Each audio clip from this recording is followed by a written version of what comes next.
It's going to be printed on brochures that are going to go out to sponsorship companies. And then as far as RHA, not too much is going on there. The big event kind of collaboration with them fell through. I know that they are looking into building a sidewalk in between kind of Cather and the Beetle Center. If you want to know exactly where that is, I can help you with that. With that, that concludes my executive report. We'll move to external Vice President Cook. Yes, a few things. I mentioned this last week, but the Student Involvement Director search has been narrowed down to 2 candidates. So this Thursday, tomorrow, and then Friday, you are all welcome to attend 1 or 2 events, or like portions of their interview. From 1 to 2 is a campus presentation on both days, 1 to 2 p.m., probably like in the Heritage or the Regency, something like that. And it will be open to the public, like anybody can come, and both will be speaking on how student programming can be both entertaining and beneficial to the co-curricular experience. So that's kind of just if you want to hear more about what their philosophy is for being Student Involvement Director. And then on Thursday at 3:30, from 3:30 to 4, there will be like student interviews, so much like the PFEC kind of student leader interviews. It's the same concept. So I'll be there facilitating that, so I'd love to see some of you show up and give some feedback regarding those. So it's 3:30 on Thursday, tomorrow, and 3:15 on Friday. So just 15 minutes off. But please come. I would love to see you and hear your input. So the Big 12 Student Government Conference binder is out on the table. It's got a lot of great ideas in it. After I read through it and typed it all up again, I was like, yeah, there were some good stuff in here. So there is some good programmer. All right. But please take a look at that. There are some good ideas. Parking Advisory Council meeting was on Tuesday. I attended that. And the reunion building near like Nebraska Hall by the new building, kind of that, it's on the north end of campus, that is coming down. There will be a little bit of loss, but it's just faculty and staff parking spaces as far as parking goes.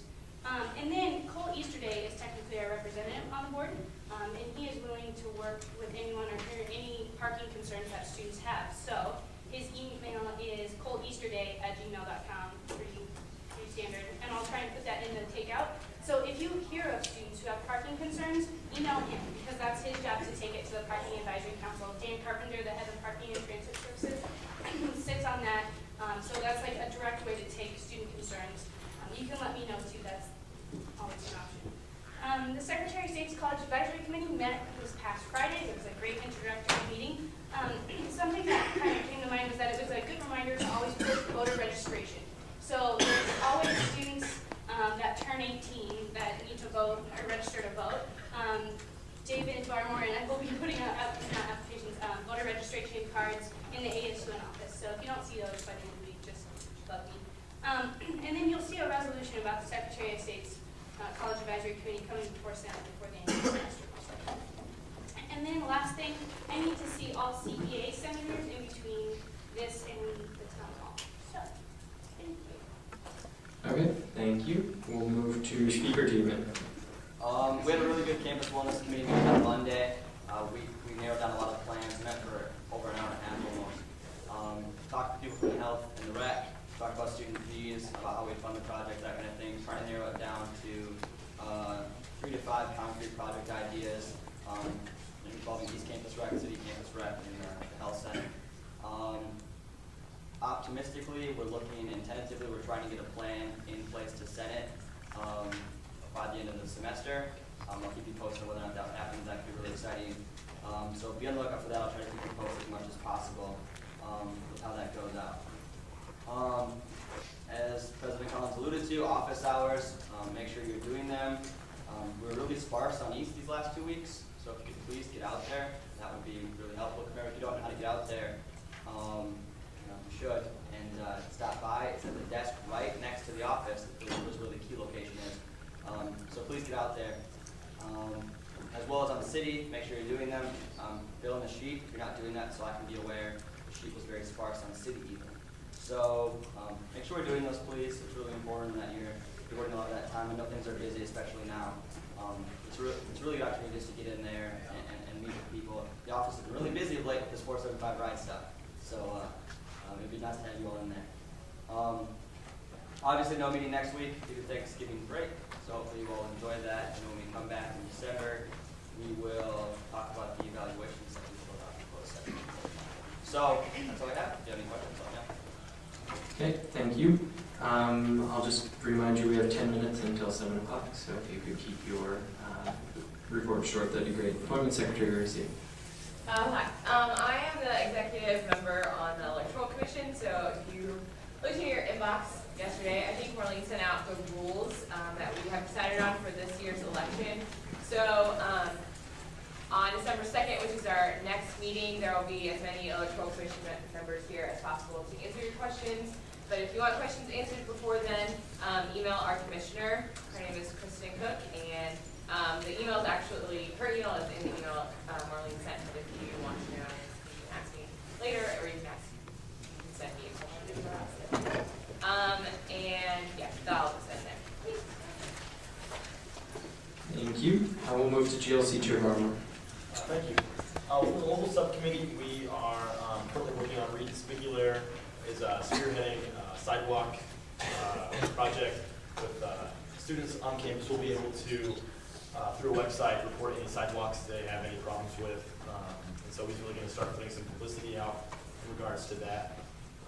With the state subcommittee, we're going to be, Mary Jacobson and I are going to be heading down to the Capitol next Monday to meet with Senator Harms in regards to a bill he's going to put forth in next year's session about MIPs and how they're wanting to raise the punishments with MIPs and the effects that could possibly have on college students. They're going to be pretty steep. I'll leave it at that. So hopefully we can get some student input with that, and they can realize the effects, like I said, that this would have on college students here. And then with the national subcommittee, remind me, the ROTC guys, if I can meet with some of you, there's some issues coming up that I'd like to talk to you about and see how these would directly impact students, if at all. So maybe if you were not for sure, maybe I could get some contacts from you guys as to who to talk to see these would be relevant to students. So I'll talk to you after a meeting or after the town hall tonight with that as well. Thank you. FCLA Chair Lee. New SLA time for meeting next semester is going to be Wednesday at 4 p.m. due to some cost conflicts. So if you're planning on wanting to attend, that's going. Okay, thank you. I will move to DSDC Chair Shulhanic, who is not here. Is there anybody wishing to speak on his behalf? Okay. Since there's nobody, this ends executive reports. We'll move to committee reports. Academic Committee Chair Solomon. No report. Thank you. Campus Life Committee Chair Barber. No report. CFA Chair Logan. A couple quick things. CFA met with the Multicultural Center, or with the unions to discuss about the Multicultural Center. It's set to open mid-February. All the student offices that it's presenting, between 13 new RSO offices, they're all taken already.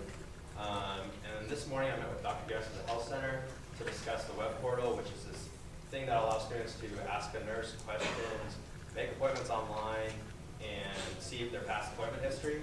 It's taken about 2.5 years to get it out, but it is actually out and now available. And each new person who goes to the health center, they're rolling it out like on a person-by-person basis. But if you go to the health center at any time, they'll set you up with an account to have access to that. And finally, we're meeting with UPC tomorrow. So if you have any questions, please let me know. Thank you. Communications Committee Chair Kelly. I just need to send around the sign-up sheet for the last ASUN tailgate of the season. So we need 3 to 4 volunteers, so I'm going to send this around and hopefully I'll have enough names for the time. Thanks. Thank you. FAC Chair. Thank you. Special Topics Committee Chair Peck. Well, I'm happy. I'm no longer a committee of one, and so we should begin meeting very soon. So, I'm done. Great. That will conclude committee reports. We'll move to unfinished business. There is no unfinished business, so we'll move to new business. There's a notification on bylaw C. Did you just give that? I'm sorry, I got distracted. I got distracted too. Okay. Bylaw C, would you like to give notification on that, please? Well, basically, it's to look at which advisors may approve funds. So, in the interest of time, if you have questions about that, just let me know. Is that enough notification or do I need to do more? No, that's fine. Yep. Thanks.